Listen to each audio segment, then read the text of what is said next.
No conflito com o oportunismo, aí está a própria existência da social-democracia. Uma tática, a do oportunismo, dizia Bebel em Erfurt, significaria, para nosso partido, exatamente a mesma coisa que se quebrassem a espinha dorsal de um organismo vivo, pedindo-lhe para realizar o mesmo esforço que antes. Não tolerarei que quebrem a coluna vertebral da social-democracia, que substituam seu princípio, a luta de classes contra as classes proprietárias e contra o poder do Estado, por uma tática aleijada e pela perseguição exclusiva de objetivos chamados práticos. Nada deveria parecer mais justificado do que esta resistência e este contra-ataque em resposta às pretensões do oportunismo. Entretanto, nos últimos tempos, tentaram, de diferentes maneiras, contestar ao partido o direito de recorrer a esta legítima defesa e quiseram mesmo apresentar como inconveniente todo acerto de contas com o oportunismo. E isto, antes de tudo, em nome da liberdade da crítica. Quiseram persuadir-nos sobre a necessidade de conceder a cada um a liberdade de criticar o programa e a tática de nosso partido. Deveríamos, mesmo, agradecer àqueles que, devido sua crítica, trazem um sopro de renovação ao partido. Tal cantilena, com a qual se esforçam agora em defender Bernstein, já a escutamos há 9 anos. Onde está, portanto, a liberdade de opinião da qual tanto gostam de falar, gritava George Volmar, no Congresso de Erfurt, vendo-se combatido por Bebel. A independência do pensamento é para nós da mais alta importância. Ora, ela só será possível se, pondo de parte toda a calúnia, toda a mentira, toda a injúria, acolhemos com gratidão e sem distinção de tendência, as opiniões exprimidas por pessoas que podem enganar-se, mas que apenas têm em vista a saúde de nosso partido. Não falo por mim, e sim de uma maneira geral. É com alegria que se deveriam acolher ideias novas, já que refrescam um pouco o repertório antiquado, rotineiro de nossa propaganda. Sem dúvida, não existe outro partido para o qual a crítica livre e incansável de seus próprios defeitos seja, tanto quanto para a social-democracia, uma condição de existência. Como devemos progredir na medida da evolução social, a contínua modificação de nossos métodos de luta e, por conseguinte, a crítica incessante de nosso patrimônio teórico, representam as condições de nossa existência. Pertence, entretanto, à sua natureza, que a autocrítica em nosso partido não atinja seu objetivo de servir ao progresso, e só poderíamos nos felicitar muito se ela se move na direção de nossa luta. Qualquer crítica que contribua para tornar mais vigorosa e consciente nossa luta de classe para a realização de nosso objetivo final merece nosso agradecimento. Mas uma crítica procurando retroceder nosso movimento, fazê-lo abandonar a luta de classe e o objetivo final, uma tal crítica, longe de ser um fator de progresso, só seria um fermento de decomposição. Que diríamos se nos propusessem refrescar nosso repertório envelhecido por um pedacinho de agitação antissemita? Não é com expressões de reconhecimento, mas com alguns indignados que nossos camaradas acolheriam semelhante variação. O militarismo preconizado por Cipipel, está em contradição menos flagrante com nosso programa que o antissemitismo? Se aceitássemos com igual benevolência toda crítica, tanto a que nos faz avançar para o nosso objetivo, como a que dele nos afasta, não seríamos um partido de combate, mas uma associação de tagarelas que, após haverem embarcado com muito estrondo para uma marcha grandiosa, de que ela não possui itinerário preciso e que, no fundo, poderia atracar em qualquer lugar e mesmo ceder ao sábio conselho de renunciar à aventura. Eis do que se trata. Tão grande quanto seja nossa necessidade de autocrítica e tão largos quanto sejam os limites que lhe traçamos, deve existir, entretanto, um mínimo de princípios constituindo nossa essência e nossa própria existência, o fundamento de nossa cooperação enquanto membros de um partido.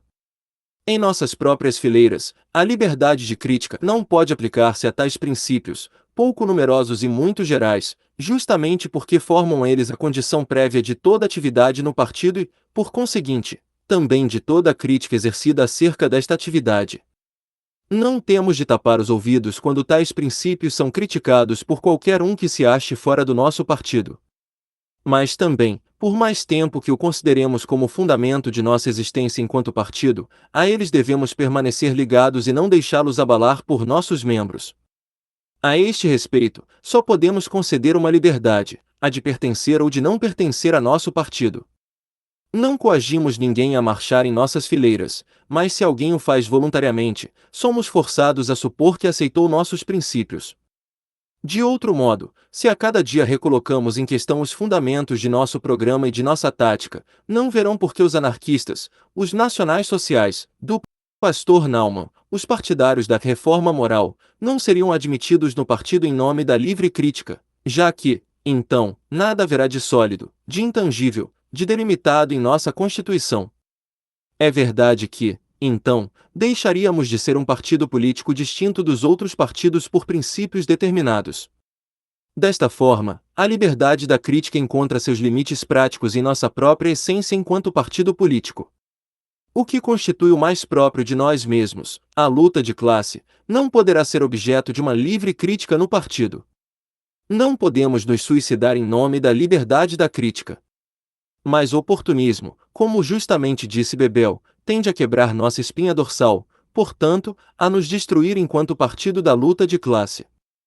Enfim, a suprema manobra dos partidários de Bernstein consiste em apresentar os problemas submetidos à discussão como tão científicos, complicados e difíceis, que se o comum dos camaradas pensasse em julgá-los, até resolvê-los, daria prova de uma presunção inaudita. Mas os desígnios que se ocultam sob a especiosa evocação da pobreza de espírito mostram-se de tal forma transparentes que não é necessário ser sábio para descobrir-lhe a trama. Um congresso socialista não tem que deliberar sobre problemas de ciência e de teoria puras, mas sobre uma série de questões puramente práticas, referentes aos princípios e à tática do partido. O próximo congresso deverá abordar a questão do militarismo e da milícia. 2. Seria realmente necessária uma forte dose de imprudência para dizer aos operários que, na discussão desta questão, tratam-se de pesquisas científicas, do camarada Cipipel sobre o militarismo. Se encontrassem ingênuos no partido, para aceitar tal maneira de encarar as coisas, só poderíamos dizer, pobre Sigmund Müller. Deputado social-democrata na Dieta de Bade, Sigmund Müller votará fundos para a construção de igrejas e foi condenado pelo partido. Ele estaria, portanto, ainda entre nós, tranquilo e honrado, se houvesse tido a ideia de apoiar seu comportamento com um sábio artigo no Sozialistische Monatsheft. Pois quem ousaria fazer sombra a uma dissertação científica sobre a utilidade da arquitetura religiosa? Com efeito, a campanha de Cipipel contra nossa reivindicação da milícia não pode ser mais tratada de um ponto de vista científico do que os votos de Sigmund Müller. Em seu artigo, sobre Friedrich Engels e o sistema da milícia, no Neue Zeit, ano 1898-99, N. 19-20, Cipipel tentou simplesmente demonstrar-nos que a milícia popular, cuja instituição sempre tem sido um dos pontos mais importantes de nosso programa político, é irrealizável do ponto de vista técnico, e desejável por razões políticas, onerosa economicamente, enquanto o militarismo atual mostra-se tão indispensável quanto salutar ao bem-estar da nação. Trata-se de uma condenação brutal de toda a ação parlamentar e mesmo de toda a agitação do partido, que, até o presente, concentrou-se na luta contra o militarismo. Se, sob o pretexto da liberdade da ciência, contestassem ao partido o direito de se pronunciar sobre um tal ataque contra seus princípios fundamentais, isto seria o abuso mais desavergonhado que jamais fizeram do nômade ciência para vender gato por lebre.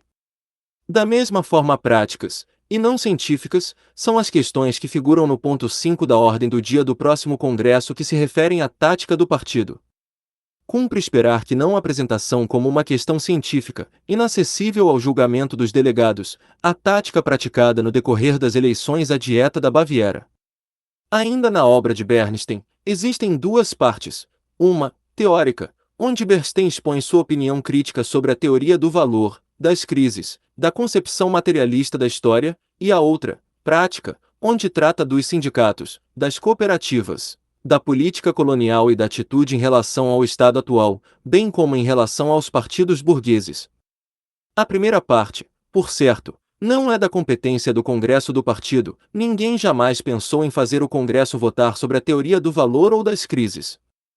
Mas, a segunda parte, as manifestações práticas da teoria de Bernstein, desenvolvidas em palavras e atos por Volmar, Cipipel, Heine, etc., deve ser objeto de um voto do Congresso. A massa do partido tem o direito e o dever de decidir sobre a tática que o partido deve seguir em relação ao Estado e à burguesia. Aquele que lhe constatasse tal direito pretenderia, precisamente por isso, fixar-lhe o papel humilhante de um rebanho inconsciente. De tempos em tempos, Ocorre em nosso partido que militantes da base, pouco conhecidos, sejam repreendidos com severidade, até excluídos do partido, por faltas das quais só se tornaram culpados em virtude de sua educação insuficiente.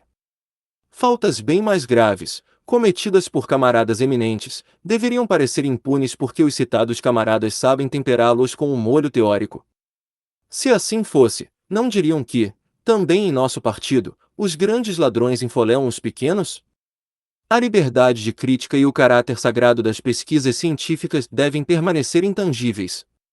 Mas precisamente, já que a crítica do Grupo Bernstein encontrou tempo e latitude para exercer-se até um ponto em que seu verdadeiro caráter e suas tendências não constituem mais um mistério para ninguém, soou a hora para o partido, na qualidade de corpo político, tomar posição diante dos resultados desta crítica e de declarar: esta crítica é uma areia movediça, para a qual não há lugar em nossas fileiras.